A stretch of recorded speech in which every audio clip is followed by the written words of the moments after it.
mga kapatid, tayo po ay magpapatuloy, amen, sa atin pong pagtatalakay. Kung kayo po ay mayroong mga Biblia, pwede nyo po akong sabayan sa pag-aaral o pagbabasa ng salita ng Panginoon. Dito po mga kapatid sa Genesis chapter 3. Amen. Praise God. Genesis chapter 3. Simulan po natin sa verse 6 up to the following verses mga kapatid to verse 11. Pakinggan natin ang sinasabi ng banal na kasulatan mga kapatid. At nang makita ng babae na ang bunga ng punong kahoy ay mabuting kanin at nakalulugod sa mga mata at kahoy na mananasa upang magpapantas sa tao, ay pumitas siya ng bunga niyaon at kinain, at binigyan din niya ang kanyang asawang kasama niya at ito'y kumain. At nadilat kapwa ang kanilang mga mata at kanilang nakilalang sila'y mga hubad, at sila'y tumahi ng mga dahon ng puno ng igos at kanilang ginawang panapi. At narinig nila ang tinig ng Panginoong Diyos na lumalakad sa halamanan sa kulimlim ng araw. At nagtago ang lalaki at ang kanyang asawa sa harapan ng Panginoong Diyos sa pagitan ng mga punong kahoy sa halamanan. Amen. At tinawag ng Panginoong Diyos ang lalaki at sa kanya'y sinabi, "Saan ka naroon?" At sinabi niya, "Narinig ko ang iyong tinig sa halamanan at ako'y natakot, sapagkat ako'y hubad at ako'y nagtago." At sinabi niya, "Sinong nagsabi sa iyong ikaw ay hubad? Nakakain ka ba ng bunga ng punong kahoy na iniutos ko sa iyong huwag mong kanin?" Amen. Pagpalain ng Panginoon ang pagkabasa ng kanyang banal na salita. So, itong senaryong ito, pamilyar ito sa atin na kung saan dito nagsimula yung pagkahulog at pagkakasala ng tao. Amen. Si Adan at si Eva. Hindi lingid sa atin pong mga kaalaman na ang unang nagkasala o ang unang sumuway sa utos ay si Adan at ang unang nadaya ay si Eva. Si Adan ang unang sumuway sapagkat si Adan ang unang inutusan ng Diyos tungkol sa bagay na ito, at si Eva mga kapatid ay nad. Amen. Praise God. Kaya nung pumasok ang kasalanan, doon nagkaroon mga kapatid ng kahirapan. Amen. Si Eva at si Adan, pinalaya sila ng Diyos sa Garden of Eden mga kapatid. Amen. Praise God. Kaya dito natin makikita na lahat ng kailangan mga kapatid ni Eva at ni Adan, bago pa sila magpuri ka sa Diyos, sasabihin kang baliw. Pero yung mga nagdodroga, hindi sasabihin baliw. Mga kapatid. So ang mundo ngayon baliktad. Mga kapatid. Kahit alam nilang mali, yun doon sila nagiging masaya. Nag-i-enjoy sila sa paggawa ng mali kumpara sa paggawa ng tama. Kaya nga mga kapatid, amen, mas marami ang hindi naglilingkod sa Diyos, utos ng Diyos mga kapatid sa tao. Kasi kung mapapansin nyo mga kapatid, ang unang utos ng Diyos kay Eva at kay Adan, huwag nyong hahawakan, huwag hihipuin, huwag kakainin. Ang ginawa ni Eva at ni Adan, hindi lang nila hinipo, kinain pa nila. Sa panahon ngayon sa atin mga kapatid, alam natin ang pinakaunang utos sa 10 utos sa tao. Huwag gagawa, huwag magkakaroon, huwag sasambahin, huwag luluhuran. Pero sa panahon ngayon kung ating titingnan, hindi lang ang tao gumawa. Hindi lang ang tao mga kapatid nagkaroon, kundi sinamba pa nila at niluhuran pa nila mga kapatid. Kaya halos may pagkakapareho yung nangyayari noon kaysa sa nangyayari ngayon, mas malala pa mga kapatid. Noon, ang utos ng Diyos kay Eva at kay Adan, huwag hihipo, huwag hawakan, at huwag kakainin. Ang pinakaunang utos ng Diyos sa atin, huwag gagawa, huwag magkakaroon, huwag sasambahin. Kaya lang ang nangyayari ngayon, hindi lang gumawa, hindi lang nagkaroon, kundi sinamba pa. Mga kapatid, ang sabi ng Panginoon, huwag kayong gagawa ng larawang inanyuan sa langit at sa lupa. Mga kapatid, at huwag kayong magkakaroon, huwag niyong sasambahin, mga kapatid. Pero anong ginawa ng tao? Hindi lang sila gumawa, hindi lang nagkaroon, kundi sinamba pa. So, ang kasalanan, mga kapatid, yung tao, the more, kahit alam nilang mali, mga kapatid, mas nag-e-enjoy sila sa mali kumpara sa tama. They knew the command, but they choose to disregard the commandments of the Lord, mga kapatid. So, ayaw ng Panginoon na ganun ang tao. Kaya lang, sa nakikita natin ngayon, mas lumalala ang sitwasyon ng tao, mga kapatid. Amen. Kung hindi lang sana hinawakan, hindi sana makakain yung bunga ng punong kahoy ng pagkakaalam ng mabuti at masama. Ganon din sa panahon natin ngayon, mga kapatid.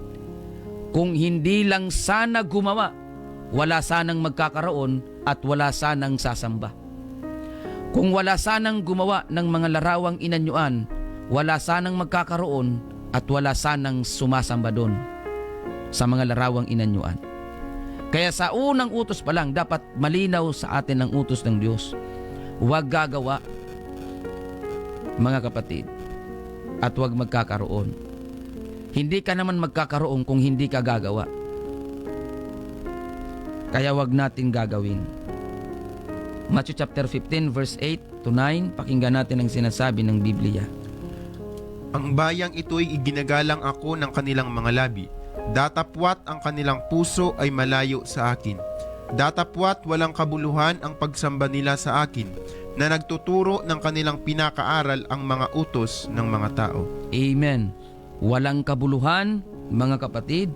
Amen. Ang pagsamba ng mga tao na iginagalang lamang ang Diyos sa pamamagitan ng kanilang mga labi. Mga kapatid, sabi ng Panginoon, ang bayang ito'y ginagalang ako ng kanilang mga labi, datapot ang kanilang mga puso ay malayo sa akin. Kaya, hindi porket nirespeto natin ang Diyos sa labi, okay na yon. Kailangan kung paano natin nirespeto ang Diyos, mga kapatid, sa atin pong mga labi, dapat ganun din nakikita sa ating mga puso. Mga kapatid, kailangan nagmamanifest yung ating pagkilala sa Panginoon sa pamagitan ng ating mga ginagawa.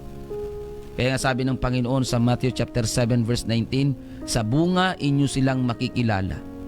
Mga kapatid, makikilala mo ang tao na totoong naglilingkod sa Diyos kapag ang tao na yon ay sumusunod sa utos ng Diyos. Hindi natin masusunod ang Diyos sa pamagitan ng ating mga labi. Kasi ang pagsunod, hindi yun sa labi ginagawa, kundi sa gawa, sa kilos. Mga kapatid, sa isip, sa salita, at sa gawa, doon ginagawa ang pagsunod.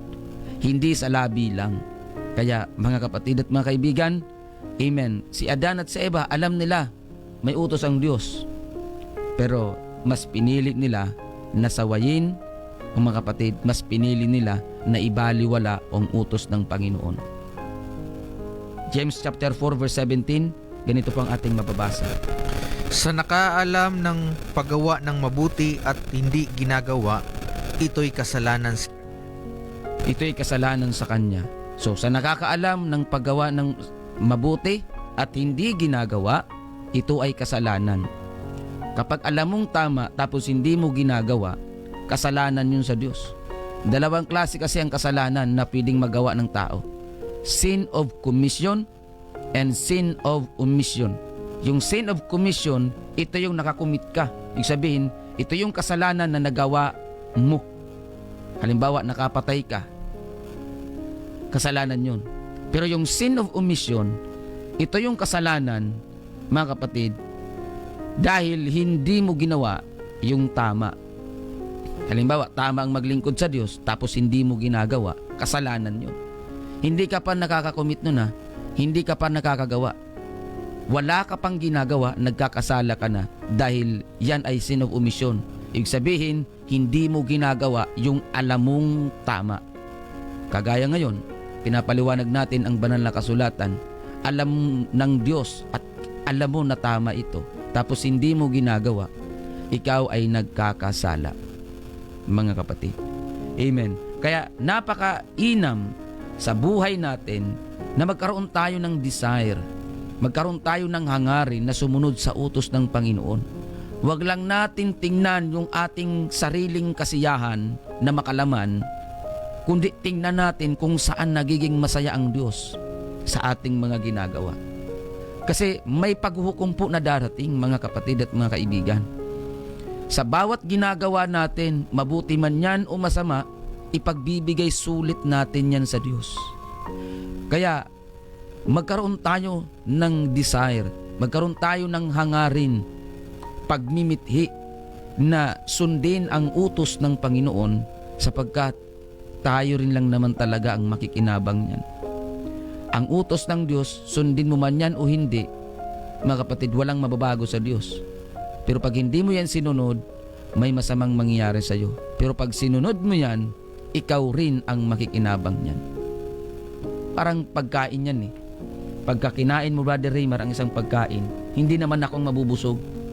Ikaw mismo na kumain ng pagkain, ikaw ang mabubusog. Pero pag hindi mo kinain yun, hindi ka mabubusog.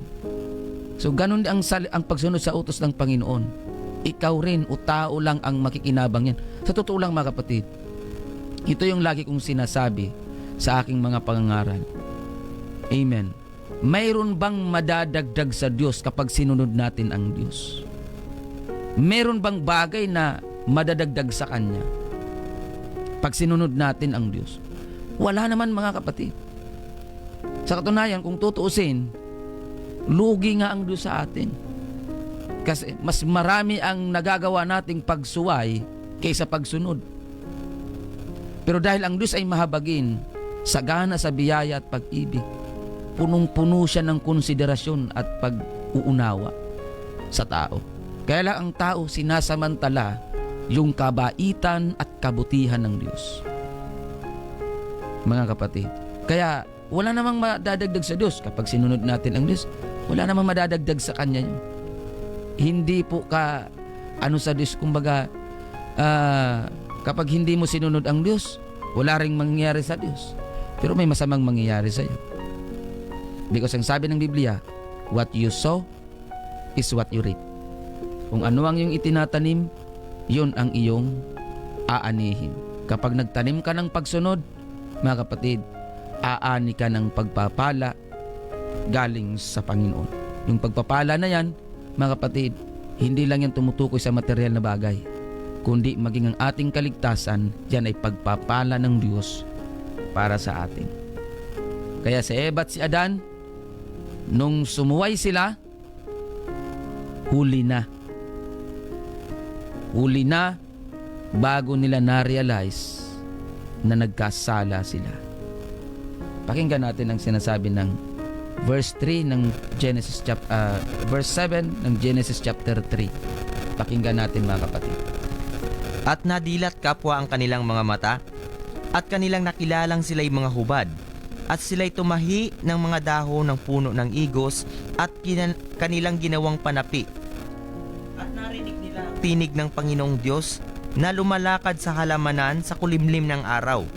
At nagtago ang lalaki at ang kanyang asawa sa harapan ng Panginoong Diyos sa pagitan ng mga punong kahoy sa halamanan. Ayun, mga kapatid, doon na nagsimula yung kanilang kamalayan na sila po ay hubad.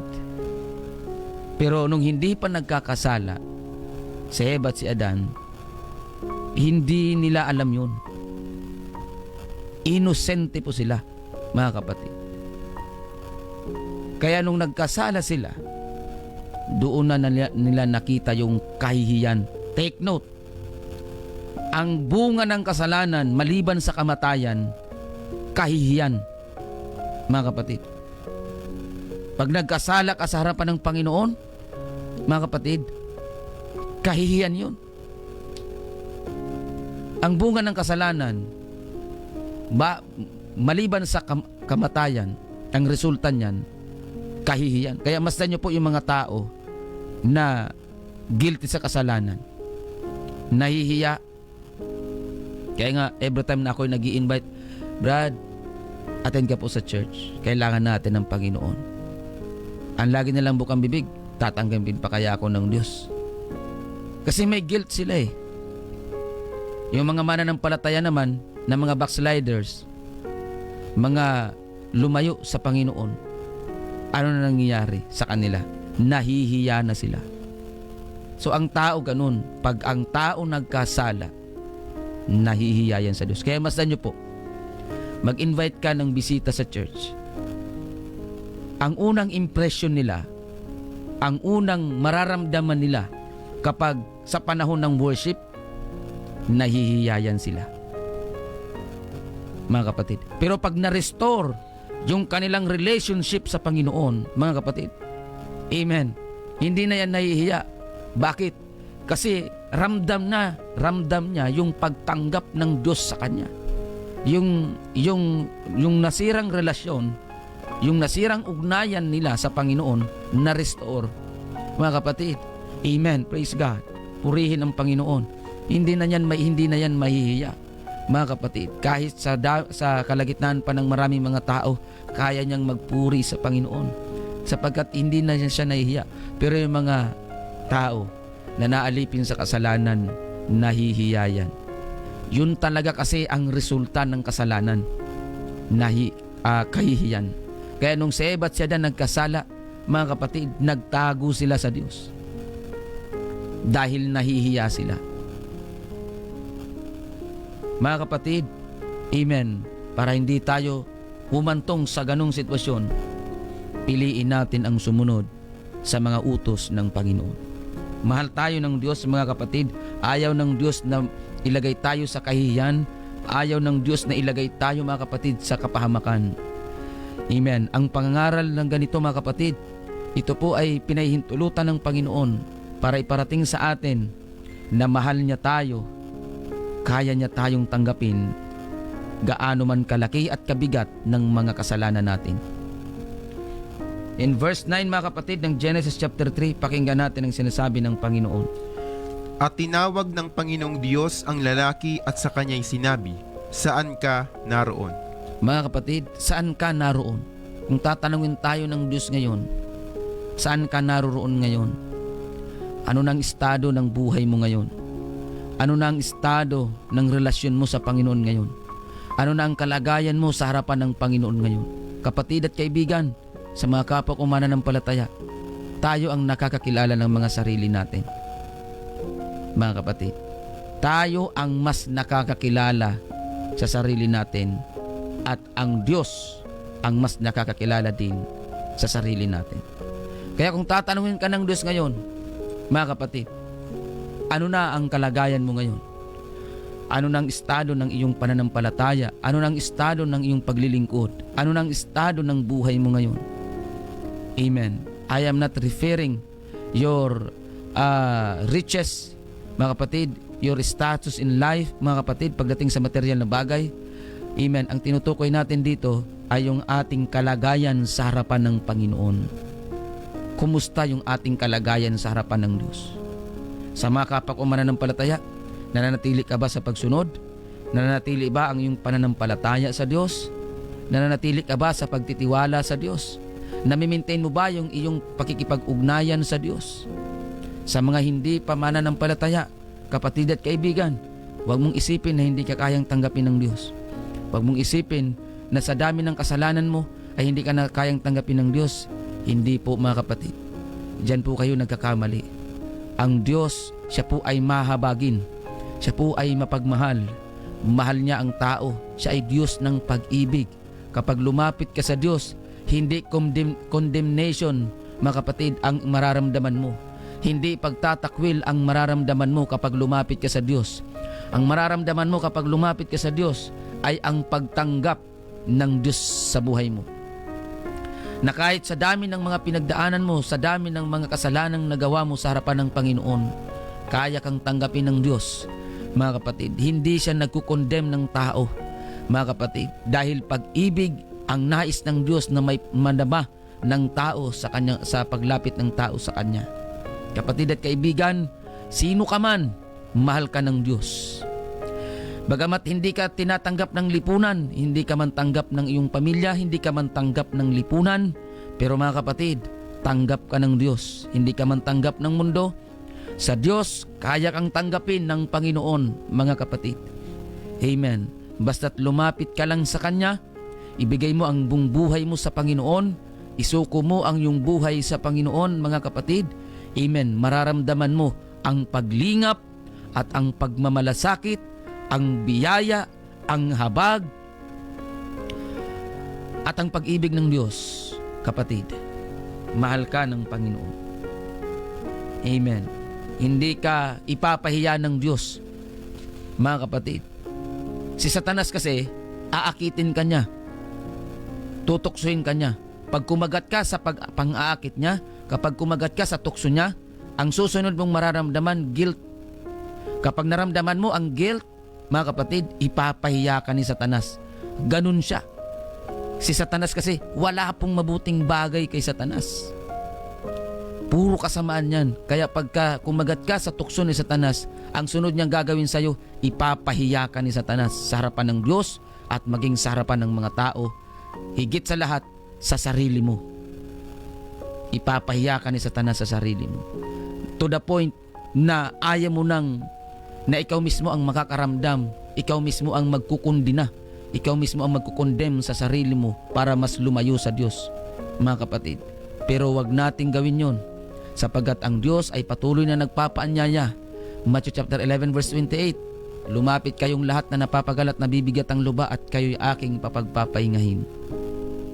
Mga kapatid, Isaiah chapter 1 verse 18, Amen, praise God, magseparito kayong lahat at tayo'y magkatwiranan. Ang Panginoong Hesus ay patuloy na nagpapaanyaya mula pa noon hanggang ngayon, kapatid at kaibigan. Inaanyayahan ka ng Panginoon. Romans chapter 12 verse 22, pakinggan natin ang sinasabi ng Biblia. Ang pananampalataya mo na nasa iyo ay ingatan mo sa iyong sarili. Sa harap ng Diyos, mapalad ang hindi humahatol sa kanyang sarili sa bagay na kanyang sinang-ayunan. Ang pananampalataya mo sa mga kapwa ko mananampalataya, ang pananampalataya mo na nasa iyo ay ingatan mo sa iyong sarili, wag para sa iba. Mga kapatid, sa pananampalataya, yung pananampalataya mo na nasa iyo, ingatan mo sa iyong sarili. Wag mong ingatan yan para sa iba. Ibig sabihin, may mga Kristiyano kasi na masyado silang concern sa opinion ng iba kaysa personal niyang karanasan sa Diyos. Dapat ang concern natin ay kung ano yung personal experience natin sa Diyos nung tayo ay sumunod sa utos ng Diyos. Huwag natin pakinggan yung mga opinyon ng mga tao na hindi naman talaga kumikilala kay Kristo. Si Eva kasi at si Adan, mas pinakinggan nila yung boses ng ahas kaysa boses ng Diyos. Kaya anong nangyari? Doon nagkaroon mga kapatid ng pagpasok ng kasalanan na yun. Mga kapatid, ganun din tayo. Walang pinagkaiba yun, iba lang ang panahon. Pag pinakinggan mo yung mga tao na wala namang karanasan sa salita ng Diyos, pag pinakinggan mo, lalo na yung mga pilosopong tao, pag masyado mo silang pinakikinggan, maaapektuhan ka niyan at baka madala ka niyan. Kaya sa mga nakikinig ngayon, huwag nating pansinin yung mga opinyon ng mga tao, mga kapatid, sa ating pakikinig sa salita ng Panginoon. Mas pakinggan natin, mas maging concern tayo doon sa ipinangungusap ng Diyos sa atin, mga kapatid, while we are listening, mga kapatid, amen, sa salita ng Panginoon ngayon. Huwag natin pakinggan yung mga opinyon ng mga tao. Pakinggan natin kung ano ang sinasabi ng Diyos sa iyo habang ikaw ay nakikinig sa programang ito. Listen to the voice of God, not to the voice of others, mga kapatid, na wala naman talagang silang personal knowledge tungkol sa paglilingkod sa Panginoon. Kaya yung pananampalataya mo na nasa iyo ay ingatan mo sa iyong sarili, wag para sa iba. Kaya wag kang dumipende sa sinasabi ng iba, kundi dumipende ka sa kung ano ang sinasabi ng Panginoon sa atin, kapatid. Ephesians chapter 5 verse 15, amen, to 17, pakinggan natin ang sinasabi ni Apostol Pablo. Mga ingat nga kayong lubos. Kung paano kayo lumalakad, huwag gaya ng mga mangmang, kundi gaya ng mga marurunong, na inyong samantalahin ang panahon, sapagkat ang mga araw ay masasama. Kaya huwag kayong maging mga mangmang, kundi unawain ninyo kung ano ang kalooban ng Panginoon. Mag-ingat nga tayong lubos kung paano tayo lumalakad, huwag gaya ng mga mangmang, kundi gaya ng marurunong, na inyong samantalahin ang panahon, mga kapatid, sapagkat ang mga araw ay masasama. Kaya huwag tayong maging mga mangmang, sabi ni Apostol Pablo, kundi anong gagawin natin? Unawain natin kung ano ang kalooban ng Panginoon. Huwag natin unawain kung ano ang opinyon ng mga tao.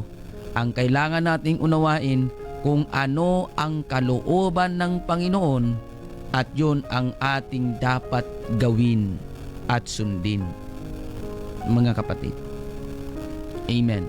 Kaya nga pinag-iingat tayo kung paano tayo lumalakad. Amen. Kung paano tayo namumuhay, kung paano tayo nag-iisip, kung paano tayo naglilingkod, mag-ingat tayo, mga kapatid. Amen. Huwag tayong gaya ng mga mangmang, kundi gaya ng mga marurunong. Yung mga marurunong na tao, mga kapatid, wala silang sinasayang na panahon. Yung mga marurunong na tao, wala silang inaaksayan na oras at panahon. Talagang sinasamantala nila ang panahon na binibigay ng Diyos sa kanila. Bakit? Kasi yung panahon na binibigay sa iyo ng Panginoon, pag hindi mo yan pinahalagahan, lilipas yan. Masasayang yan, mga kapatid. Amen. Kaya dapat nating samantalahin ang panahon, sapagkat ang mga araw ay masasama. Hindi natin alam ang mangyari bukas, hindi natin alam ang mangyari sa susunod na mga araw. Ang tanging hawak lamang natin ay ang presenteng sitwasyon at oras.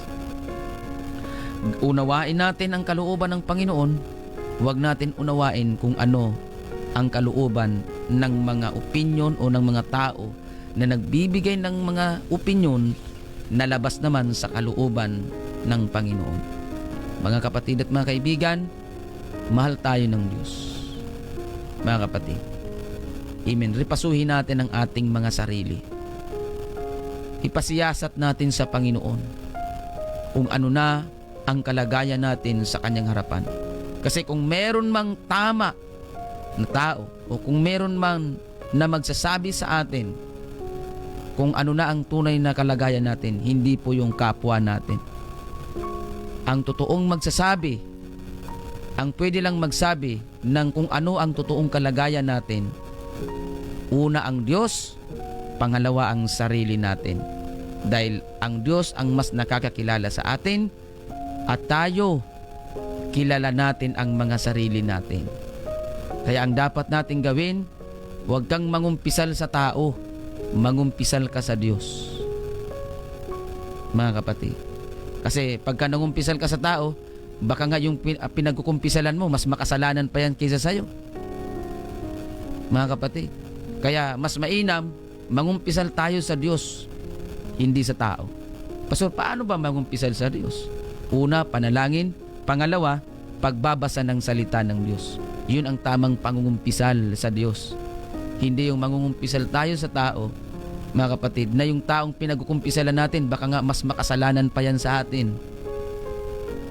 Kaya mas mainam, mangumpisal tayo sa Diyos sa pamagitan ng ating pananalangin at ng pagbabasa ng salita ng Diyos, mga kapatid.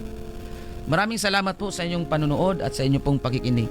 Nawa tayo po ay may natutunan sa salita ng Panginoon na atin pong natalakay.